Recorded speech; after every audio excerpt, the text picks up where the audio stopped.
Hello everybody, this is Sheldon from Shellrock Art. Welcome to my channel and another adventure in paint pouring.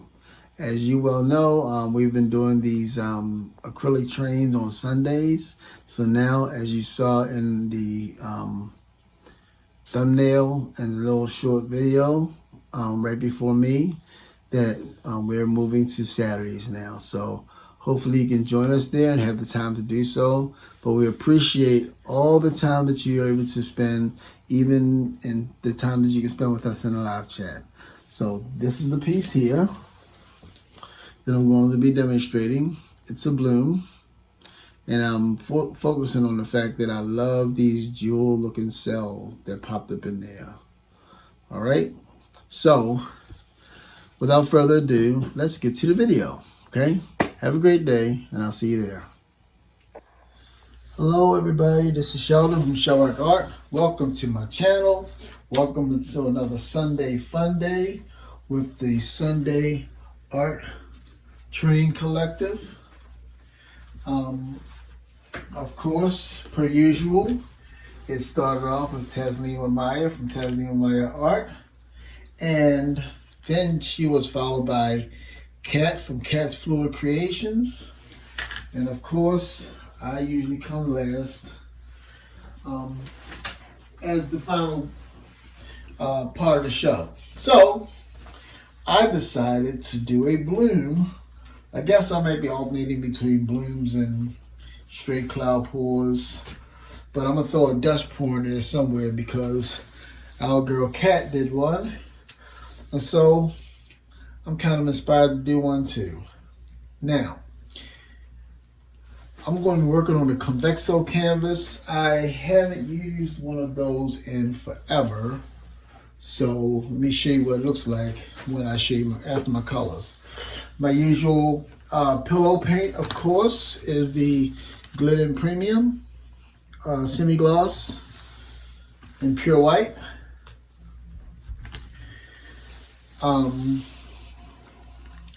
The first color here is a color art color, African Violet.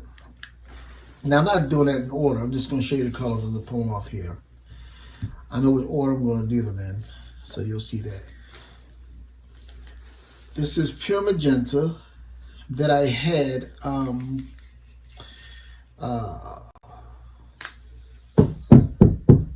mixed with Tempted Tulip from Primary Elements. So that's that there. Nice, beautiful, hot pink.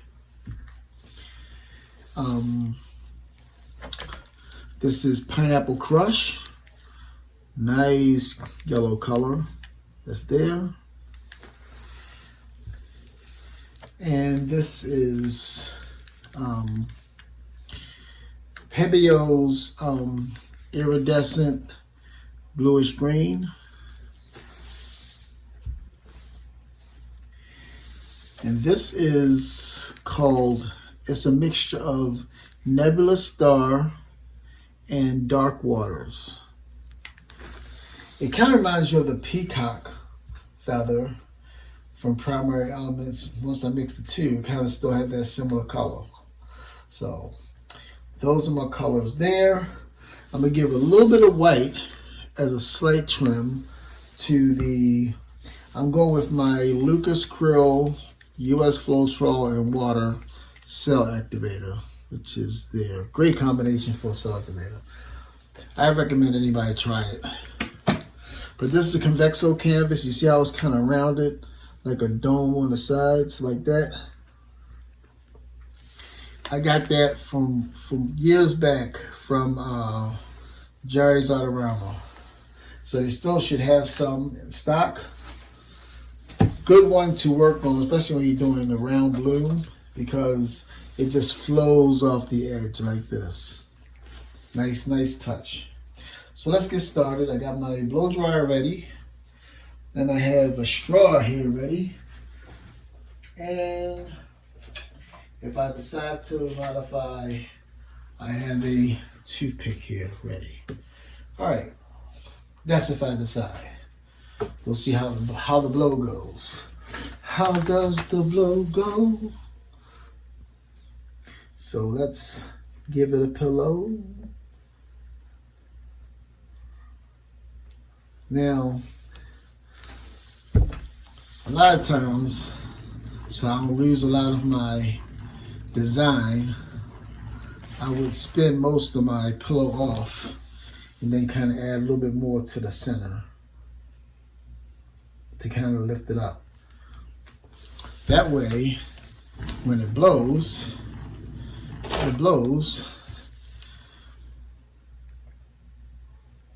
just a little bit right there. And I don't lose a lot of my actual color.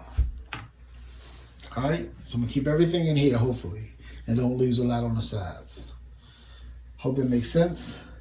So let's get started.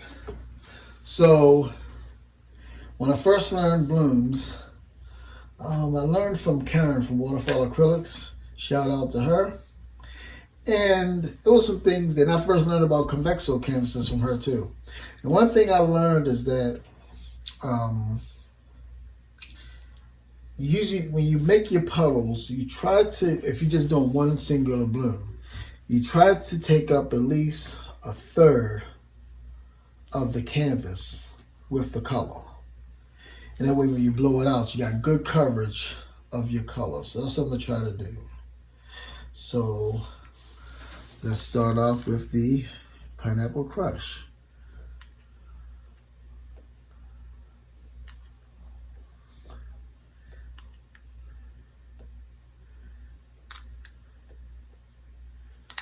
Okay, then we'll go with this iridescent bluish green from Pebeo. I don't like generally to make the, what do people call it? It looks like a Target logo. Where it's just a puddle on top of a puddle on top of a puddle. I like to drizzle it like that because it gives me sometimes some peacock cells or some multiple colored cells where the different colors are all in one area, not just like a spreading target. You know what? I think I will add this. Nope, I'm not. I like the way my test piece looks, so I'm going to leave it the way it is. My African Violet.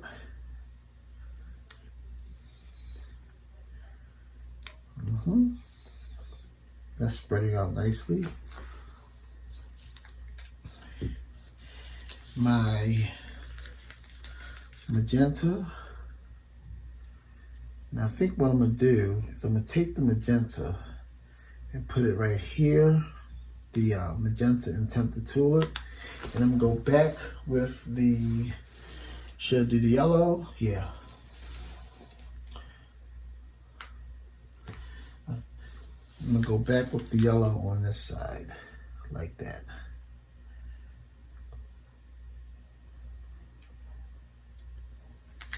Now, instead of a double cell activator, I have a little bit of titanium white from Amsterdam, but it's not quite as thin as your normal cell activator. But I just wanted to give it something to border the cell activator and give some rings to the that drifted a little bit.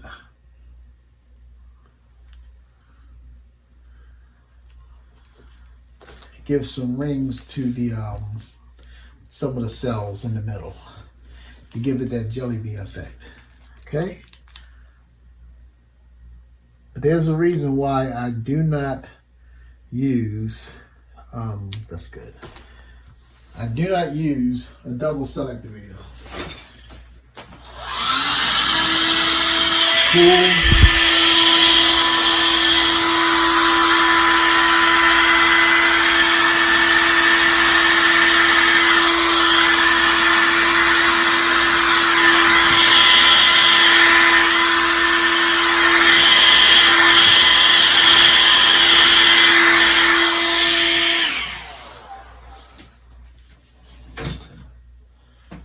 Let's see what we got.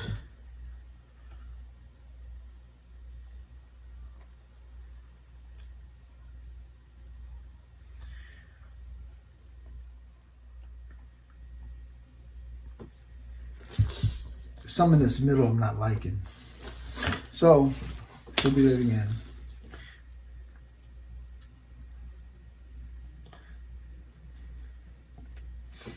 It was getting there.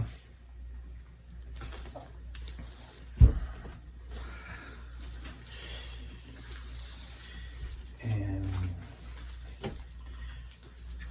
let's go. Pineapple. I'm not drizzling this time. I'm just gonna go with the same. You know, I think when I did the first one, I did not add that yellow at the end. When I did my test piece. My test piece turned out gorgeous. And I broke protocol and decided to be all fancy and new and added some new thing at the last minute. And I should have just stuck with what I was sticking with. So that's what I'm doing now. This is the original layering from my test piece.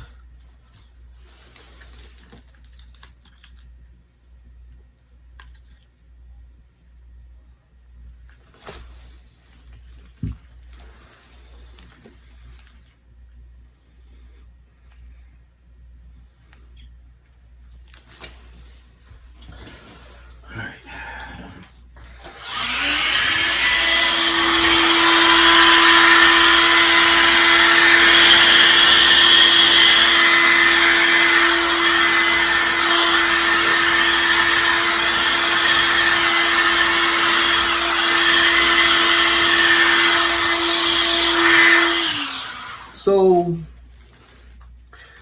the whole idea behind some of the inspiration I got, one of my earlier people that inspired me when it came to a certain look on blooms was our own Mama Bean, Kath Sutton. I'm sure you've seen some of her work, but yeah, we call her Mama Bean on the thing. But she's in Australia. And she did this one piece that has some of the most beautiful glowing in the middle cells. And so we talked about it. And she gave me some ideas on how she got it done.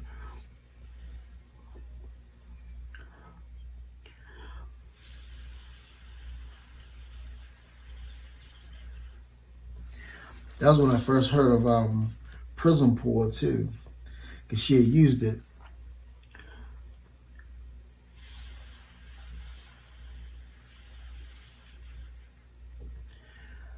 In that piece.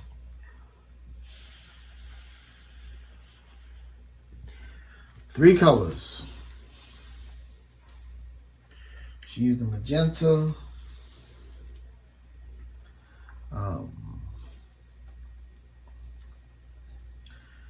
Yeah, she used the magenta and a peacock.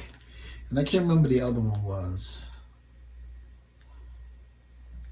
But yeah, this is the look I was going for. So if you like the first one and you're wondering why I scraped it, you're going to see this one and you'll say, oh, now this one's got those glowing cells in the middle. They got that jeweled effect right in here.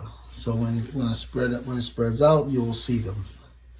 So let me get my skewer and take care of some of these weird bits. Right about it. Right? But of course. Oh yeah. This is a beauty. All right. So let's spin this puppy out. Let me put you back in the center. And spin slow so I don't make a big mess.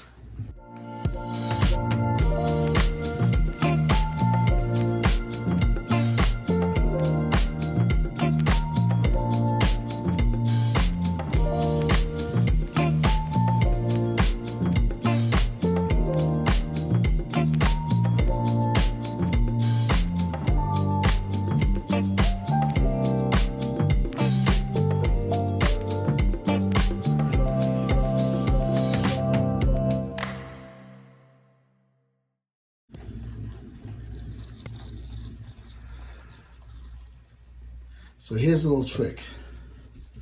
You see all this right here? Now, granted, that would be a perfect skin. I think I can keep that for a skin. But I don't think I'm going to take any more off anyway. This thing turned out just lovely. And it's not too much color left on the canvas. So I'm going to get you down for a closer look so you can see this piece, okay? Okay, folks. This is our final wet result. But you see how those cells have that nice glow in the middle of it to give that jewel-like effect. Beautiful lacing. Look in there. Ooh. That's the effect I was going for. And I knew I could do it because this is the final of the wet result, and that was the test piece. So you see those bluish greenish jewel-like cells in there. Then you see the bluish greenish jewel-like cells in there. So not too far off from the test piece and the finished piece. But again, thank you for watching. Thank you for coming on our Sunday Art Train Collective collaboration. And once again, I'm going to say happy pouring and have a nice and happy Sunday. Bye-bye.